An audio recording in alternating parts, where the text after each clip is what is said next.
রেশম চাষে আগ্রহ বাড়ছে জয়পুরহাটের চাষিদের। কম খরচে বেশি লাভের সম্ভাবনা থাকায় বিকল্প এই চাষের প্রতি আগ্রহ দেখাচ্ছে অনেকে। তবে পৃষ্ঠপোষকতা পেলে রেশম শিল্পের হারানো গৌরব ফিরে আসবে বলে মনে করছেন সংশ্লিষ্টরা।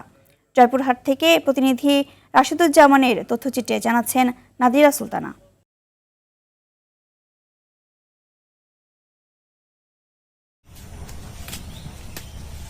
জয়পুরহাট সহ আশপাশের অঞ্চলের শত শত পরিবার একসময় রেশম চাষে জড়িত ছিল, কিন্তু সময়ের সঙ্গে সঙ্গে সরকারি তদারকি কমায় আগ্রহ হারিয়ে ফেলেন চাষিরা। তবে সম্প্রতি জয়পুরহাটে বাড়ছে লাভজনক ফসল ও বিকল্প কৃষি রেশম চাষ।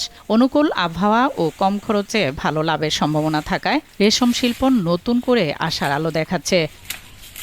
চাষ করা তুঁত গাছের পাতায় পালন করা হয় রেশম পোকার লার্ভা। 1 বিঘা জমিতে তুঁত গাছ চাষ করে রেশম পালন করলে প্রায় 1,20,000 টাকা পর্যন্ত আয় করা সম্ভব। ধান, পাট বা কলা, ভুট্টা এইসব চাষের থেকে তুঁত চাষটা জয়পুরহাট জেলা আবহাওয়ার জন্য উপযোগী। রেশম চাষ এটা অত্যন্ত একটি লাভজনক পেশা।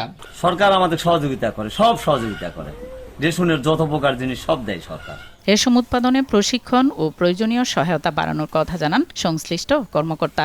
এই বিভিন্ন প্রকল্পের মাধ্যমে গ্রামের হতদরিদ্র জনগোষ্ঠীকে তাদের উন্নত করার জন্য এবং কর্মসংস্থানের জন্য এই প্রকল্পগুলো নেওয়া হচ্ছে এবং অদূর ভবিষ্যতে আশা করি এই প্রকল্পের মাধ্যমে গ্রামে রেশম চাষের একটি জোয়ার বিস্তৃত হবে।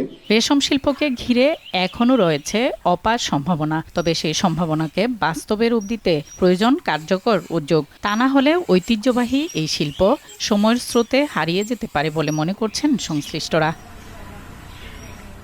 নাদিরা সুলতানা, RTV।